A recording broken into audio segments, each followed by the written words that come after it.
Hey guys, it's Mario here, and in this video you're gonna learn how to lose belly fat forever, right? If you apply advice from this video to your life, you're gonna be able to get rid of belly fat and keep it off. And you guys know that I've addressed this issue many times with the issue of losing weight, losing fat, and I've made different videos on how many calories you should eat, what type of food you should eat, how much protein, all different kinds of macronutrient splits. I made a ton of videos on that. I'm gonna link those in the description below as well, on exercise, on cardio, and all of that has been covered pretty much in depth. And with this video, I wanted to address that root cause. I wanted to address that core problem when it comes to belly fat and when it comes to losing weight in general and keeping weight off. Because keeping weight off is really the problem. We know that a lot of people have managed to lose weight, and if you look at all the studies, people are actually quite good on losing weight. But their problem is that regain, that they always regain the weight back, not just that weight that they lost, but they regain more weight. And that's the problem. And often, you will type it in Google, okay, what's the solution? You're gonna hear those magical 4 words that are gonna say like, make it a lifestyle. And that's so vague that it doesn't give you anything to do. It's same as if I told you, hey, let's end poverty, or you should end poverty. It doesn't really give you a clear direction, and doesn't give you anything actionable, doesn't give you the behavior. What is the problem? What is the cause of that belly fat problem, and what can I do about it? And with this video, I wanted to tackle that specific issue, and it's really all here, right? It's all with your mindset. That's where things are a problem when it comes to regaining weight. And with that thing, make it a lifestyle, well, how do you fucking do that? That's the thing. If someone told me when I was overweight, if someone told me make it a lifestyle, my first instinct was like, what are you talking about, man? I don't know what to do. Like, you're not giving me anything. It's actually quite pissing me off, right? When someone tells me, hey, you need to make it a lifestyle. But what do? Well, look, the core problem of you not being able to get rid of your belly fat is your relationship with food.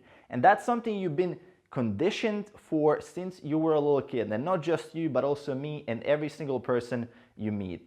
And you might be thinking like, hey Mario, like, what are you talking about? I don't have any relationship with food. Well, you do, and we all do. And if you think about it, you probably spend more time around food than around people you care about, and you think about food a lot more, and you engage at least for a couple of hours in some form of food or drink or eating and things like that, right?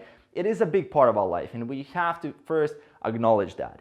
And not only that, food is not just fuel. Food is turning into something much, much bigger, right? When you're seeking pleasure, you go eat a nice meal. When you're sad, when you're depressed, when you're lonely, you go for some food, right? It makes you feel better. You eat some chocolate.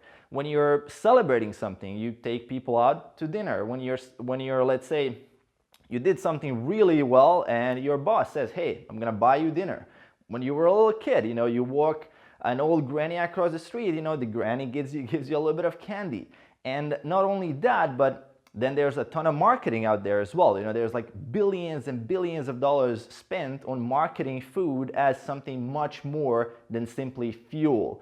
And as a little kid, you've been conditioned, same as me, same as everybody, to believe that the food is much, much more. We have an emotional relationship with food, and food can make us hate ourselves. You eat a meal and you fucking hate yourself afterwards. It can make you love yourself, right? If you eat the right food, if you feel well, you can really love yourself because you did the right thing. And there's so many more nuanced points when it comes to food, but it's really that relationship where we started viewing food as much more than just fuel. We're starting to live to eat, right? We're not eating to live. And that's the core root problem when it comes to losing belly fat and really keeping it off.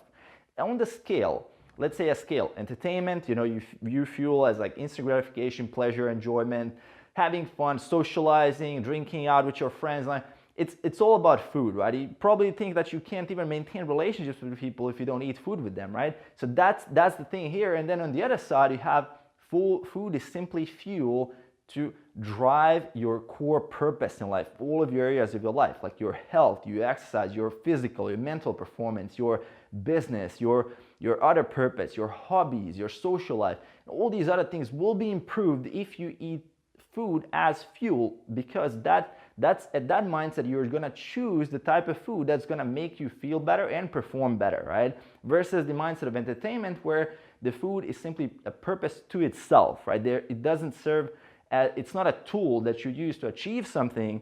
It's simply just there, and it's just self-sufficient, right? It's just becoming a part of your life, and you're living to eat, right? Even Ben Franklin says, you want to eat to live, you don't want to live to eat, and that's a very, very old quote.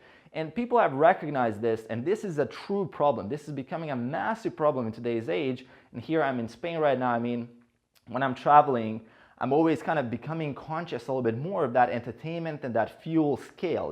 How much am I on the entertainment? How much am I on the fuel side of things? So if, I don't know, 9 out of 10, my meals are entertainment, and 1 out of 10 is fuel, I'm probably gonna not hit my daily goals in terms of calories. I'm probably gonna overeat, and I'm probably gonna miss my protein. I'm gonna do a horrible workout. I'm gonna feel horrible as well. But if I just shift that mindset a little bit more toward being fuel, maybe even 50-50 when I'm traveling, I'm gonna be fine. And most people are like 9 out of 10 in entertainment non-stop. So first thing, what you wanna do is become aware of this scale.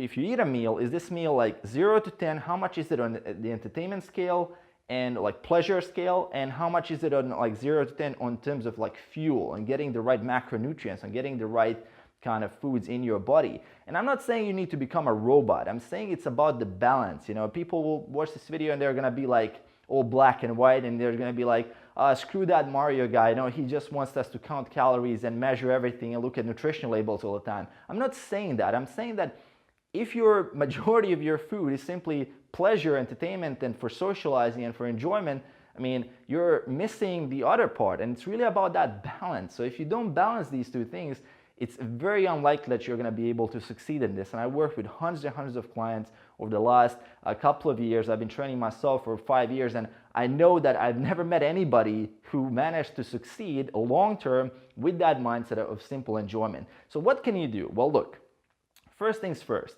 Become aware of the scale. Become aware of the entertainment and enjoyment scale. The second thing, become aware a little bit what that marketing is doing to you, because that's a really powerful thing, and it's working. It's those billions and billions of dollars that are spent to condition you to view food as entertainment are working. If you look at all the ads for fast food, like restaurants in your city, like Yelp, all these websites and all these things, I mean, they're working. These ads wouldn't be up if they weren't efficient. So they're working. So become aware of that.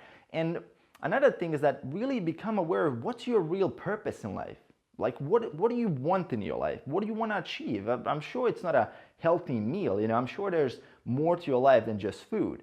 And another thing is, like, find other hobbies, find other ways to enjoy yourself other than food. Like when you're eating simply just to have fun with people, maybe you can do something other than eat. Maybe you can do some other fun activities.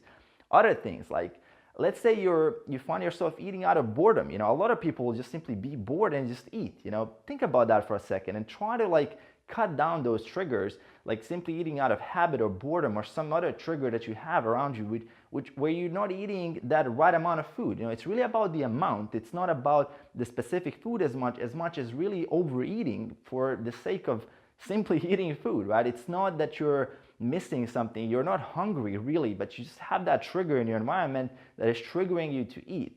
Think about that for a second and really try to envision yourself as a type of person who knows the right amount of food for them, and then you want to come from that place of, hey, I'm going to analyze, I'm going to see how much food I actually need, and I'm going to get unprocessed healthy food 80-90% of the time, which is going to be my fuel, maybe in the beginning even more, just to get rid of that addiction. But eventually you can shift back to that maybe 20-30% of enjoyment, maybe like 70-80% of fuel, and at that point you can still enjoy all the food, and you're going to have that healthy balance, which is very, very critical for you to achieve the result. And once again, this is a really, really important thing that I wanted to address for you guys, because I know that a lot of people are struggling with this. A lot of people fall into depressions. They just don't know how to get out of that vicious cycle of they're just resorting back to food. And that's the only way they know how to find pleasure in their life. And that's really something that you want to be self-aware. You want to really analyze your life and see, okay, what can I do other than eat to make myself feel good? maybe I want to exercise a little bit more, maybe I want to do some more hobbies, maybe try something new in your life. And that is really what it's all about, like pursuing that mastery in different hobbies, which will gonna keep you fulfilled and give you more purpose to life than just eating food. So hope you guys enjoyed, hope you resonate with this. I know this was a big shift for me, something that changed my life completely. And I know you guys will, if you apply this, you're gonna completely change your life. You're gonna achieve success in all areas of your life, not just in fitness and exercise. It's not just about the gym, it's about what happens outside of the gym as well. How do you feel about yourself and how people around you feel? And I guarantee you, they're gonna feel much, much better when you're on point with your purpose, when you're eating food, not just for the sake of entertainment, but simply to fuel yourself for that purpose. So hope you guys enjoyed. Let me know in the comments below what you think about this, how you resonate with this topic. So shoot me a comment below. How far are you on that scale of entertainment versus fuel? And which one are you leaning more toward? As well, if you enjoyed the video, make sure to click subscribe below to support the channel. And I'll see you guys in the next one. Peace.